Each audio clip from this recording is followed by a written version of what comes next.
కాబట్టి ఇప్పుడు ఆ కిరీటం గురించి చెప్తూ వసిన్యాది దేవతలు ఒక మాట అంటున్నారు. కురువిందమణి శ్రేణి కనత్కోటీర మండిత. బంగారము చేత తయారు చేయబడినటువంటి కిరీటమునందు పద్మరాగ మణులు ప్రకాశించుచున్నవి. ఇది ఆ నామము యొక్క అర్థం. పద్మరాగమణులతో ప్రకాశించుచున్న కిరీటం అంటే ఉత్తి మణులతో చేసిన కిరీటం కాదు, బంగారముతో కూడిన కిరీటంలో పద్మరాగమణులు పెట్టబడ్డాయి. రావణగంగా అని ఒక నది ఉంటుంది. ఆ రావణగంగా అనబడేటటువంటి నదిలో సౌగంధికములు, కురువిందములు, స్ఫటికములు అని 3 దొరుకుతాయి. ఇందులో స్ఫటికములు, కురువిందములు అని 2. స్ఫటికములు తెల్లగా ఉంటాయి. స్ఫటికం అంటే దానికి పెద్ద మీకు తెలియక్కర్లేదు. స్ఫటికం అంటే తెలుపు. స్ఫటికము తెల్లగా ఉంటుంది. కురువిందము పద్మరాగమణి కనుక ఎర్రగా ఉంటుంది. ఈ పద్మరాగం కానీ స్ఫటికం దగ్గర పెట్టారనుకోండి, ఈ పద్మరాగము యొక్క కాంతి స్ఫటికాన్ని కప్పేస్తుంది. ఈ ఎరుపులో తెలుపు ఉండిపోతుంది. ఇది కూడా ఎర్రగా ప్రకాశిస్తుంది. కానీ అది మాత్రం పద్మరాగాన్ని పక్కకి తీస్తే మళ్ళీ తన తెలుపులోనే ఉంటుంది. ఆ ఎరుపు తెలుపుని ఎరుపులా కనపడేటట్టు చేసిందేమో కానీ అది మాత్రం ఎప్పుడూ తెల్లగానే ఉంది. ఆ తెలుపు శివుడు, ఈ ఎరుపు అమ్మ. ఈ ఎరుపు పద్మరాగమణి, ఆ తెలుపు పరమశివుడు. ఈ పద్మరాగమణి ఎంత ఎర్రగా ఉంటుంది అన్నారు. ఈ కురువిందములు మంకెన పువ్వు యొక్క ఎరుపు, గురువింద పువ్వు యొక్క ఎరుపు, ఆరుద్ర పురుగు యొక్క ఎరుపు, మందార పువ్వు యొక్క ఎరుపు, లొద్దుక పువ్వు యొక్క ఎరుపు, రక్తము యొక్క ఎరుపు ఎలా ఉంటుందో అంత ఎర్రగా ఉంటాయి పద్మరాగమణులు. ఇంత ఎర్రగా ఉండేటటువంటి పద్మరాగమణులు అమ్మవారి యొక్క కిరీటంలో ఉన్నాయని తెలుసుకుని కురువిందమణి అన్న మాట నోటితో పలికితే ఏమవుతుంది అంటే, దానివల్ల భవస్యాబుద్ధ్యాగనే తవ పరిజనో కామానురాగాః కురువిందజేషు శనైర్నతాదృక్స్ఫటికోద్భవేషు మాంగల్యయుక్తా హరిభక్తిదాశ్చ వృద్ధిప్రదాస్తే స్మరణాద్భవంతి. ఎవరైతే నోటితో స్ఫటికము అన్న మాట అంటారో, ఎవరు నోటితో పద్మరాగము అన్న మాట అంటారో, ఈ 2 మాటల్ని అంటే చాల్ట. మాంగల్యయుక్తా హరిభక్తిదాశ్చ వృద్ధిప్రదాస్తే స్మరణాద్భవంతి. నోటితో అనడం కాదు, స్మరణాత్, మనసులో ఒకసారి తలుచుకుంటే చాలు పద్మరాగమణి ఎర్రగా ఉంటుంది అని. కానీ స్ఫటికం తెల్లగా ఉంటుంది అని కానీ ఒకసారి మనసులో అనుకుంటే ఉత్తర క్షణంలో ఈ రెండిటికి ఒక శక్తి ఉంది. మీకు మంగళములను కటాక్షిస్తాయి, మీకు శుభాన్నిస్తాయి. కాబట్టి ఇప్పుడు అమ్మవారి కిరీటమునందు పద్మరాగమణులుంటే అవి మీకు ఏ శుభాన్ని చేకూరుస్తాయి అంటే హరిభక్తిదాంశ్చ. ఇవి మీకు వెంటనే హరిభక్తిదాశ్చ, హరిభక్తినిస్తాయి. హరి అనగా విష్ణువు, విష్ణువు అనగా పురుష రూపమునందుంటే విష్ణువు, స్త్రీ రూపమునందుంటే అమ్మవారు, అంతే. అందుకే అలంకార ప్రియత్వం విష్ణువుకి ఉంటుంది, అలంకార ప్రియత్వం అమ్మవారికి ఉంటుంది. ఆయన నేను ఎప్పుడెప్పుడు అవతారం దాల్చినా దీని కొరకు అంటే, నన్ను ఈ కంటితో చూడాలని కోరుకున్న వారి కొరకు, రాక్షస సంహారము కొరకు అంటాడు. పరిత్రాణాయ సాధూనాం వినాశాయ చ దుష్కృతాం ధర్మ సంస్థాపనార్థాయ సంభవామి యుగే యుగే అంటాడు. అమ్మవారు అంటుంది దేవీ భాగవతంలో, యదా యదా హి సాధూనాం దుఃఖం భవతి దానవ తదా తేషాంచి రక్షార్థం దేహం సంధారయామ్యహం. రెండింటికి ఒక్కటే అర్థం. ఎప్పుడెప్పుడు సాధు పురుషులు దుర్జనుల వలన బాధపడి నేను రావాలని కోరుకుంటారో అప్పుడు నేను ఒక రూపం తీసుకుని వచ్చి రాక్షస సంహారం చేసి సాధు పురుషులను రక్షించి నేను ధర్మాన్ని నిలబెడతాను. శ్రీకృష్ణ పరమాత్మ కూడా ఇదే అంటాడు. పుంస్వరూపంతో ఆయన ఏమంటాడో స్త్రీ స్వరూపంతో అమ్మవారు అదే అంటుంది. కాబట్టి అమ్మవారి యందు భక్తి కలగడానికి పద్మరాగమణి యొక్క పేరు నోటితో తలుచుకుంటే చాలు, మనసులో స్మరిస్తే చాలు. నోటితో పలికిన, మనసులో స్మరించిన అమ్మవారి యందు భక్తి కలుగుతుంది. అమ్మవారి యందు భక్తి కలగడం అంటే ఏమిటి? మీరు లలితా సహస్రం తెలియకుండా చదివితే ఒకనాడు అమ్మవారు మీకు దాని వెనక ఉన్న రహస్యం తెలుసుకునే అవకాశాన్ని కృపచేస్తుంది. ఓహో, నాకున్న నాలుకకు ఒక పరిధి ఉంది, ఈ పరుధులు మీకు అర్థమవుతాయి. ఆవిడ కిరీటం పెట్టుకుని ఉంది, చూస్తోంది. ఇది మీకు రాగానే మీకు భయం ఉంటుంది. ఈ భయం ఉండగానే ప్రవర్తన చక్కబడిపోతుంది. ఒకరి కోసం కాదు, ఆవిడ చూస్తోందన్న భయంతో జాగ్రత్త పడిపోతారు. ఈ జాగ్రత్త వచ్చేటట్టుగా అమ్మవారి ఎడల భక్తి కలగడం, భక్తితో పాటుగా ఆవిడ చెప్పిన మాట అతిక్రమించడానికి భయం కూడా కలగడం, ఈ రెండూ కలగడం అనబడేటటువంటి మంగళం దేనివల్ల వస్తుందంటే కురువిందమణి శ్రేణి కనత్కోటి ఇరమండిత అని కురువిందమణి అన్న మాటని నోటితో పలకడం వల్ల వస్తుంది. మనసులో ఎర్రగా ఉంటుంది, పసుపచ్చటి బంగారు కిరీటంలో ఎర్రటి మణి పెట్టుకుని ఉంటుంది అన్నది మీరు ఇక్కడ చూడగలిగితే మీకు ఆ ఫలితం వస్తుంది. అందుకనే ఆ మాట అమ్మవారు వసిన్యాది దేవతలతో చెప్పించింది తప్ప తను పెట్టుకున్నారని చెప్పడానికి కాదు. ఈ మాట మీరంటే మీకు అమ్మవారి ఎడల భక్తి కలిగితే, భక్తితో పాటు భయం కలిగితే, భయముతో కూడిన భక్తి చేత మీరు మీ యొక్క పరుదులను తెలుసుకుని జాగ్రత్తగా ప్రవర్తిస్తే ఆఖరణ మీరు మళ్ళీ అమ్మవారిలోనే చేరేటట్టుగా అనుగ్రహింపబడి మీ కుటుంబం అంతా సంతోషంగా ఉండాలని అమ్మవారు ఈ నామాన్ని లలితా సహస్రంలో ఇప్పించింది. కాబట్టి ఇది ఈ నామము యొక్క పరమ ప్రయోజనం. అయితే మీరు ఒక్కటి ఆలోచించండి, ఇక్కడ మీరు ఒక విషయాన్ని కొంచెం జాగ్రత్తగా పట్టుకోవాల్సి ఉంటుంది. బాగుందండి మీరు ఈ మాట చెప్పారు, కానీ కిరీటం పెట్టుకున్న వాళ్ళందరూ కూడా తామే సార్వభౌమాధికారులు కారు. ఎందుకనంటే ఒక తహసీల్దార్ ఉంటాడు, ఆయన ఒక కిరీటం పెట్టుకున్నాడు అనుకోండి, ఆయన మండలాధికారి అనేవారు పూర్వం. ఆయన ఒక కిరీటం పెట్టుకుంటాడు, చిన్న కిరీటం. ఈ మండలాధికారి ఒక సామంతరాజు ఉంటాడు చక్రవర్తి దగ్గర, సామంతరాజు ఉంటాడు. ఆ సామంతరాజు ఓ కిరీటం పెట్టుకుంటాడు, సేనాపతి ఓ కిరీటం పెట్టుకుంటాడు, రాజుగారు ఒక కిరీటం పెట్టుకుంటారు. ఈ సామంతరాజు గారు చక్రవర్తి దగ్గరికి వెడతాడు, ఆ చక్రవర్తి దగ్గర చక్రవర్తి ఓ కిరీటం పెట్టుకుంటాడు. అందరి కిరీటముల కన్నా పెద్ద కిరీటం ఎవరు పెట్టుకుంటారంటే, శోభాయమానమైన కిరీటం ఎవరిది అంటే చక్రవర్తి పెట్టుకునేటటువంటి కిరీటం శోభాయమానమై ఉంటుంది. ఎందుకని? చక్రవర్తి లేనప్పుడు, చక్రవర్తి దూరంగా ఉండగా తన రాజ్యాన్ని తాను పాలిస్తున్నప్పుడు సామంతరాజు ప్రభువు. సామంతరాజు ఎక్కడో ఉన్నప్పుడు ఒక మండలాన్ని పరిపాలిస్తున్నటువంటి వాడు ప్రభువు. కానీ ఆయన కనపడినప్పుడు ఈ కిరీటానికి విలువ తగ్గిపోయింది. ఈయన కిరీటం పెట్టుకుని ఉన్నా ఎంత పన్ను వసూలు చేస్తున్నావా అన్నాడు అనుకోండి సామంతరాజు వచ్చి మండలాధికారిని, అయ్యా 100 బస్తాలు పండితే 6 బస్తాలు పుచ్చుకుంటున్నాను అన్నాడు అనుకోండి, పుచ్చుకోకో, వాళ్ళు ఇబ్బంది పడుతున్నారు 4 పుచ్చుకో అన్నాడు అనుకోండి, ఈ కిరీటం అధికారం ఏమైంది? ఆ కిరీటం తగ్గించేసింది. ఇప్పుడు ఈయన ఏం చేయాలి? 4 బస్తాలే పుచ్చుకోవాలి. ఈయన సామంతరాజు చక్రవర్తి దగ్గరికి వెళ్ళి కప్పం కట్టాడు, ఎంత పుచ్చుకుంటున్నావో నీ దగ్గర పన్ను అన్నాడు. 100 బస్తాలు పండితే 4 బస్తాలు పుచ్చుకుంటున్నాను మహాప్రభు అన్నాడు. వద్దు, వాళ్ళు చాలా ఇబ్బందుల్లో ఉన్నారని చెప్పారు, ఎందుకు పుచ్చుకుంటున్నావు 4 బస్తాలు? 3 పుచ్చుకో, నాకు కట్టేది కూడా కొంత తగ్గించుకో అన్నాడు. ఇప్పుడు ఈ కిరీటం గౌరవం ఏమైంది? ఆ కిరీటం ముందు తగ్గిపోయింది. ఆ కిరీటం కూడా ఏ కిరీటం ముందైనా అలాగే తగ్గిపోతుందా? చక్రవర్తి కిరీటం కూడా తగ్గిపోతుంది. ఎక్కడో తెలుసా అండి? సమస్త లోకములను పరిపాలించేటటువంటి కంటికి కనపడని ప్రభువు యొక్క కిరీటము ముందు ఈ కిరీటాలు కూడా పనికిరాని కిరీటాలే. ఆ కిరీటం, ఈ కిరీటాలు నిలబడడానికి హేతువై ఉన్నది.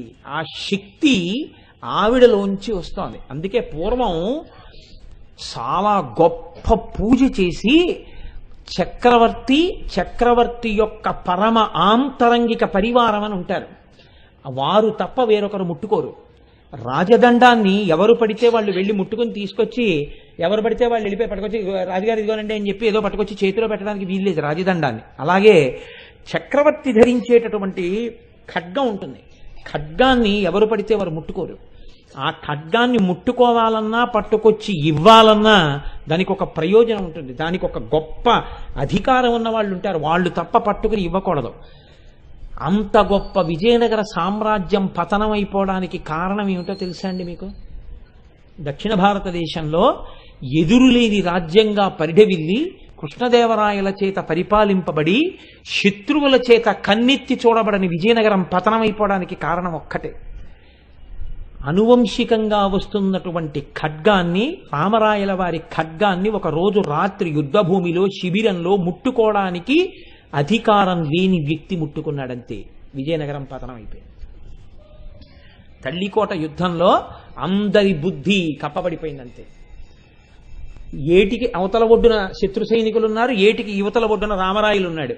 రామరాయలు బొటనవేలుతో రాసేస్తాడు ఆ సైన్యాన్ని, అంత సైన్యం రామరాయల్ని. చిన్న విషయానికి పడిపోయాడు అంతే. బాగా చీకటి పడ్డాక శత్రు సైనికులు ఏం చేశారంటే ఎడ్ల బళ్ళకి 8 కాగడాలు కట్టి కొన్ని వేల ఎడ్ల బళ్ళు నదికి అవతల వైపుకి తోలారు. నదికి ఆవల వైపు రామరాయల సైన్యం ఉంది. కాగడాలు వెళ్ళిపోతున్నాయి ఇలా నిలబడినట్టుగా. చీకట్లో అట్నుంచి చూసిన రామరాయలు అనుకున్నాడు, శత్రు సైన్యం అంతా నది ఎగువకు వెడుతోందంటే అక్కడ దాటి మన మీదకి వస్తుందన్నమాట. సైన్యం అంతా రాత్రికి రాత్రి ఇటువైపు నుంచి కాగడాలు ఎట్టెడుతున్నాయో అటు అనుసరించండి అన్నాడు. అటు ఎడ్లబళ్ళు వెళ్ళిపోయాయి, రామరాజు సైన్యం అంతా నది కట్టి వెళ్ళిపోయింది.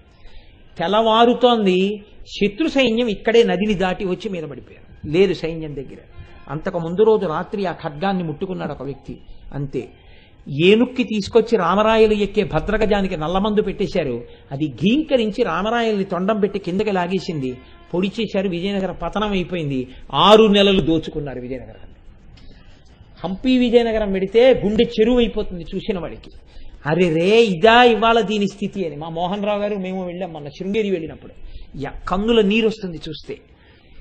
ఒక్కొక్క వస్తువుకి అంత శక్తి ఉంటుంది. అటువంటి వాటిల్లో రాజదండం, ఖడ్గం, కిరీటం అంత గొప్పవి. ఆ కిరీటం అధికారమునందు హద్దులు చెప్తుంది.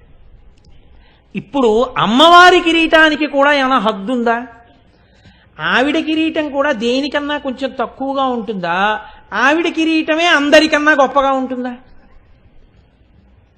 ఇది చెప్పాలంటే ఏదో చెప్పేయచ్చు, ఆవిడకన్నా గొప్పది లేదండి అని అయినా చెప్పేయచ్చు, ఆవిడకన్నా గొప్పది ఉందండి అని అయినా చెప్పేయచ్చు. రెండే సమాధానాలు ఉంటాయి, అంతకన్నా ఏం ఉండవు కదా. కాబట్టి కొంతమంది ఇది కొంతమంది అది చెప్తే ఏదో ఒప్పుకు తీరాలి. కాబట్టి ఎవరో వాళ్ళకి మార్కు వస్తుంది, అది పెద్ద విశేషం కాదు. కానీ చెప్పడంలో ఒక తమాషాతో చెప్పగలిగిన వ్యక్తి ఒకరు ఉన్నారు, మహానుభావుడు. అది హత్తుకునేటట్టు చెప్పగలరు ఆయన. అది కిరీటానికి ఉన్న హద్దు చెప్పారు ఆయన. మన హద్దులు దాటితే శిక్షించే కిరీటాలకి హద్దులుంటే మండలాధికారి కన్నా సామంతరాజు, సామంతరాజు కన్నా రాజు, రాజు కన్నా చక్రవర్తి, ఇలా ఉంటే అమ్మవారి కిరీటం కూడా ఎవరి ముందన్నా వంగుతుందా? వంగదా? ఇది చెప్పిన వారు మహానుభావుడు, జగద్గురువు, శంకర భగవత్పాదులు. ఆయన కన్నా ఎవరు చెప్పగలరు?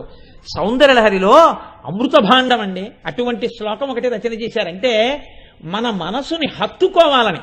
ఒక శ్లోకంతో విషయము చెప్తారు, ఒక శ్లోకంలో చెప్పి చెప్పకుండా ధ్యానం చేయిస్తారు, ఒక శ్లోకంలో ఒక నాటకీయ సన్నివేశాన్ని చూపిస్తారు. అలా చెప్పడంలో శంకరులకి శంకరులే సాటి, వేరొకరికి అంతటి ప్రజ్ఞ భాషించడం దుర్లభం. అది ఆయన మహానుభావుడు. ఆయన అంటారు, కిరీటం వైరించం పరిహరపుర కైటబభిద కఠోరే కోటీరే స్థలసిజహిజం భారి మకుటం ప్రణమ్రేష్వేతేషు ప్రసభముపయాతస్య భవనం భవస్యాభ్యుత్థానే తవ పరిజనోక్తిర్విజయతే. ఇందులో శంకరాచార్యులు వారు అంటారు, అమ్మవారు ఒకనాడు సింహాసనం మీద కూర్చున్నదిట.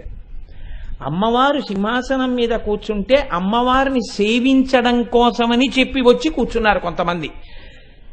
ఆయన ప్రభువు, ఆయన ముందు కూర్చోకూడదు అన్న భయానికి గుర్తేమిటో తెలుసా అండి? ఆయన తేజస్సు మీరు తట్టుకోలేరని గుర్తేమిటంటే ఆయనకి ఎదురు మీరు కూర్చోకూడదు, ఆయనకు ఒక పక్క కూర్చోవాలి. అందుకే ప్రభువు సింహాసనం మీద కూర్చుంటాడు, మంత్రి సామంతులు పురజనులు అందరూ ఇలా ఉంటారు తప్ప ఎదురుగుండా ఎవరు కూర్చోరు చక్రవర్తికి. ఆయన దగ్గరకు వచ్చినా ఆయనతో మాట్లాడినా చెయ్యి అడ్డు పెట్టుకుని అలా మాట్లాడవలసింది. ఆయన సభలో కూర్చుని ఉండగా దేని తర్వాత ఏది జరగాలి అన్నది ఆయనే చెప్తారు. ఎంతో మహాపురుషులైతే తప్ప లోపలికొచ్చి సభ జరుగుతుండగా ఫలానా వాళ్ళు వస్తున్నారు అని చెప్పకూడదు. సభ నడుస్తున్నప్పుడు సభా కార్యక్రమం జరగాలి. ఆవిడేదో జరిపిస్తోంది కార్యక్రమం. ఎవరున్నారు సభలో? చతుర్ముఖ బ్రహ్మగారు ఉన్నారు. ఈ లోకములన్నిటినీ సృష్టి చేస్తాడు ఆయన. సృష్టి చేసేటటువంటి బ్రహ్మగారు కూర్చుని ఉన్నారు. అంటే ఇప్పుడు బ్రహ్మగారు ఉన్నారు అనగానే మీకు విషయం గుర్తు రావాలి. ఎన్ని తలకాయలతో ఉన్నాడు? 4 తలకాయలతో ఉన్నాడు. 4 తలకాయల మీద 4 కిరీటాలు ఉన్నాయి. శ్రీ మహావిష్ణువు ఉన్నారు, ఆయన తల మీద ఓ కిరీటం ఉంది. దేవతలకి పరిపాలకుడు ఇంద్రుడు ఉన్నాడు, ఆయన ఓ కిరీటం పెట్టుకున్నాడు. వాళ్ళు ముగ్గురే అమ్మవారి దగ్గర భయభక్తులతో కింద పరివారంలో కూర్చుని ఉన్నారంటే ఇంకింతకన్నా గొప్ప వాళ్ళు ఉంటారని మీరు ఎలా అనుకుంటున్నారు? సృష్టి చేసేటటువంటి వాళ్ళల్లో బ్రహ్మ, విష్ణువు, ఇంద్రుడు వీళ్ళు ముగ్గురు సభలో కిందకి కూర్చుని ఉన్నారు. అమ్మవారు సింహాసనంలో కూర్చునుంది, కిరీటం పెట్టుకునుంది. ఇప్పుడు ఎవరికన్నా ఎవరు గొప్ప అంటే, ఏమన్నా అప్పటికంటే అలా కూర్చున్నారు కానండి, ఏదో కూర్చొని ఇచ్చారు కానీ ఈయనే కూర్చొని ఇచ్చారండి అని మీరు అంటారేమో. కిరీటం బట్టే నిర్ణయం అవ్వాలి ఎవరు గొప్ప. ఇప్పుడు శంకరాచార్యుల వారు ఒక నాటకీయ సన్నివేశానికి తెర తీశారు. సభ జరుగుతోంది కాబట్టి ఎవరో పనికిమాలిన వాడు ఎవరో వచ్చేస్తుంటే ఏమన్నా ఆయన ఎవరో వచ్చేస్తున్నారని చెప్పి ప్రతివాడు వచ్చి చెప్పడు. ప్రతిహారి అంటారు. వాడు వచ్చి వాళ్ళు వస్తున్నారండి అని చెప్పకూడదు. ఫోన్ వచ్చిందండి అని సెల్లట్టుకు వచ్చి ఇచ్చేయడం, కార్డ్లెస్ పట్టుకొచ్చి ఇచ్చేయడం, ఇలా దిక్కుమాలిన వాళ్ళు ఉండదు. ఆవిడ ఎలా సభ నడిపిస్తుందో అలా నడుస్తుంది అంతే. అంతేగాని ఎవరైనా వస్తే అమ్మవారు సభలో ఉన్నారు, బయట కూర్చుంటారు. ఇంద్రాదులు కూడా కూర్చుంటారు. శ్రీచక్రం గురించి విన్నప్పుడు ఇంద్రుడు కానీ కూర్చుంటారు. అలాగా అమ్మవారి దర్శనమే అవదు అసలు. అటువంటి స్థితిలో అమ్మవారు కూర్చునింది. కూర్చునుంటే ఎవరొచ్చారని చెప్తారు? ఎవరొచ్చారని చెప్తే అకస్మాత్తుగా ఆవిడ లేచి నిలబడి ఆవిడ కూర్చుని ప్రవేశపెట్టండి అన్నారనుకోండి, అంటే పెద్ద ఆవిడ గౌరవించవలసిన వ్యక్తి ఏం కాదు, సభలో పనిలో ఉన్న ఆయన్ని రానివ్వాలి కాబట్టి ప్రవేశపెట్టండి అనొచ్చు. లేదు ఆయన యందు గౌరవం చేత ప్రవేశపెట్టండి అన్న తర్వాత ఆయన్ని తీసుకొస్తారు. ఆయన్ని ప్రవేశపెట్టండి అన్నారంటే ఆ మహానుభావుడే కదా, అంత సభ జరుగుతుండగా. అప్పుడు ఆయన వచ్చిన తర్వాత ఈవిడ లేచి నిలబడి ఉపవిష్టులు కండు అంటుంది. అంటే ఆయన్ను ఆసనం మీద కూర్చోబెడతారు. ఎవరైనా ఒక మహాపురుషుడు అనుకోండి, ఏమో పళ్ళెం పెట్టి కాళ్ళు కడిగి అవి చెయ్యొచ్చేమో, కిరీటం మీద ఆవిడ కూడా చల్లుకోవచ్చేమో. అలా జరిగిందే. ఎవరైనా వచ్చారని చెప్తే ఓహో వారు వచ్చారా అని ఒకసారి ఈవిడ అందరూ లేచి నిలబడ్డారు అనుకోండి, ఈవిడ లేచి నిలబడ్డారు, అందరూ లేచి నిలబడ్డారు. అప్పుడు ఏ కిరీటం కన్నా ఏ కిరీటం గొప్పది? కిరీటాల పోటీయే ఉంది ఇక్కడ. కాబట్టి శంకరాచార్యులు వారు అన్నారు, ఒక ప్రతిహారి పరిగెత్తుకొచ్చి అన్నట్ట, అమ్మా మీకు ఓ మాట చెప్తున్నాం, భవస్యాభ్యుద్ధానే. భవుడంటే లోకములనన్నింటినీ పోషించగలిగిన వాడు. భవ ఇత్యుచ్యతే మూర్తిర్భవస్య పరమాత్మనః అంటుంది లింగపురాణం. అమ్మా పరమశివుడు సభలోకి విజయం చేస్తున్నారు అన్నాడు. అనేటప్పటికిట కూర్చుని చెప్పండి అని వింటోంది ఆవిడ. ఇప్పుడు అతను మెల్లిగా వచ్చి అమ్మగారికి ఏదో చెప్పాలి అంటే మంత్రులు వింటారు. ముందు శ్యామలాదేవి వాళ్ళు ఏమిటి అంటారు. అంటే ఫలానా వాళ్ళు వచ్చారు అంటే ఆయన వెళ్ళిపోతాడు. వెళ్ళిపోయిన తర్వాత శ్యామలాదేవి దగ్గరికి వస్తుంది. వచ్చిలా చెయ్యి అడ్డు పెట్టుకుని అంటుంది అమ్మవారు, అమ్మ ఫలానా వారు వచ్చారు అని చెప్తుంది. అంతేగాని ప్రతిహారి కేకలేసుకుంటూ రాడు. అలా కేకలేసుకుంటూ వచ్చాడంటే శ్యామలాదేవికి చెప్పి, శ్యామలాదేవి అమ్మవారికి చెప్పి ఆలస్యం జరిగినందుకు అమ్మవారు వాడి కంఠం ఉత్తరించేస్తుంది అనమాట. ఆయన వస్తున్నప్పుడు మాత్రం ఇంకా ప్రోటోకాల్ లేదు. ఆయన వస్తున్నాడంటే అమ్మవారికి వినబడేటట్టు చెప్పవలసిందే. అంత భయభక్తులు అనమాట అమ్మవారికి కూడా. ఎవరు అలా వస్తున్నవాడు? పరమశివుడు వస్తున్నాడు సభలోకి. అందుకని ఇప్పుడు ఆవిడితో వచ్చి చెప్పాడు. ప్రతిహారి అరుచుకుంటూ వచ్చాడు, అమ్మా భవస్యాగ, ఆ మాట చూడండి, భవస్యాభ్యుద్ధానే. భవుడు పరమశివుడు వచ్చేస్తున్నాడమ్మా సభలోకి, వచ్చేస్తున్నారు, బయలుదేరారు, దగ్గరికి వచ్చారమ్మా అనగానే అమ్మవారు వచ్చేస్తున్నారా అని కూడా అనలేదట. గభాల సింహాసనం నుంచి లేచిపోయి గబ గబ గబ గబ దివిగి ఎదురెళ్ళిపోతోంది. ఇప్పుడు ప్రవేశపెట్టండి అంటట్లేదు, తాను ఎదురెళ్ళిపోతోంది. ఎలా వెళ్ళిపోతోందిట? చక్రవర్తి సభలోంచి లేచి వెళ్ళేటప్పుడు మళ్ళీ ప్రోటోకాల్ ఉంటుంది. వెనకాతల మళ్ళీ ఆవిడికి స్తోత్రం చేస్తే వాళ్ళు పెడతారు, మంత్రులు పెడతారు, సేనాపతులు పెడతారు, ఆంతరంగిక పరివారం పెడతారు. ఒక్కొక్కరు ఒక్కొక్క కక్షిలో ఉండిపోతారు. చిట్ట చివరి వరకు మంత్రి గారు ఒక్కడే పెడతాడు. మంత్రి గారు ఒక్కరు వెళ్ళిన తర్వాత ఆ మంత్రి గారితో లోపల ఆవిడ ఇంకేమైనా మాట్లాడితే మాట్లాడి శ్యామలాదేవితోటి ఆవిడ లోపలికి వెళ్ళిపోతుంది. చింతామణి గృహంలోకి వెళ్ళిపోతుంది ఆవిడ. కానీ ఇక్కడేమైంది? ప్రవేశపెట్టడం లేదు, ఈవిడ పరిగెత్తుకు వెళ్ళిపోతుంది. గబగబ గబగబా ఈవిడ వెళ్ళిపోతుంటే ఆవిడేదో పనిలో ఉంది, ఆవిడ వెళ్ళిపోతుంది. మనకేమిటని కూర్చున్న వాళ్ళు కూర్చున్నారు అనుకుంటున్నారా? వాళ్ళు లేచి నిలబడలేదట. అమ్మ బాబోయ్, అమ్మవారు ఇలా వెడుతోంది, మనం ఇలా నిలబడ్డమే అని వాళ్ళు కింద పడిపోయారు. అంటే ఇప్పుడు ఎవరి కిరీటం పెద్దది?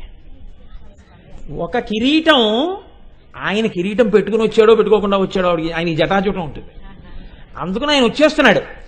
ఆయన్ని మీరు చూడలేదు, ఇంకా కిరీటం పెట్టుకున్నాడో పెట్టుకోలేదో. ప్రతిహారి చెప్పాడంతే, మీకు చెప్పారు శంకరాచార్యులు వారు శివుడు కిరీటం పెట్టుకొచ్చాడని. ఇంకా ఆవిడ వెడుతోందని చెప్పారు. కిరీటం ఆయన పెట్టుకున్నాడో పెట్టుకోలేదో మీకు తెలియదు.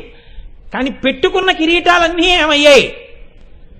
ఆవిడ అంత గబగబా వెళ్ళిపోతున్నా, ఆవిడ ఏదో పని మీద వెళ్తున్నారని వీళ్ళు వెంటనే సరే మళ్ళీ వస్తుందని కూర్చోలేదు.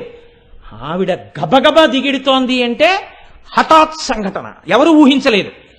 ఎవరు ఊహించనప్పుడు ఆవిడ అలా వెడుతున్నా వీళ్ళందరూ నేల మీద పడిపోయారు. పడిపోతే ఇప్పుడు ఆవిడ తొందర, శివుడు వచ్చేస్తున్నాడు, గబగబా వెళ్ళిపోతుంది ఆవిడ బయటికి. వెళ్ళిపోతుంటే చెలికెత్తాలని అంటున్నారట. వాళ్ళు అమ్మవారు వెళుతుంటే పరిగెత్తుకుంటే గబగబా చుట్టూ వచ్చేసారు.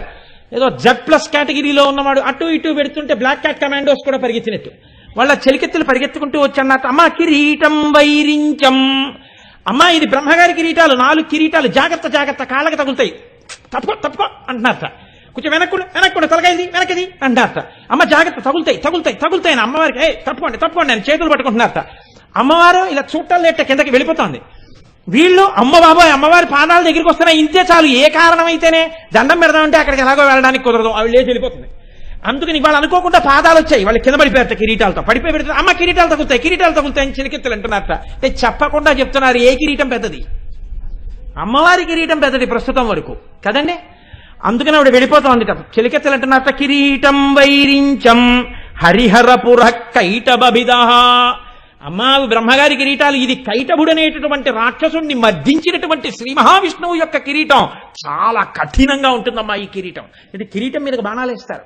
శ్రీ మహావిష్ణువు స్థితికారకుడు. ఎప్పుడు లోకాల్లో ధర్మానికి హాని వచ్చిందంటే యుద్ధానికి వెళ్ళిపోయేది ఆయనే.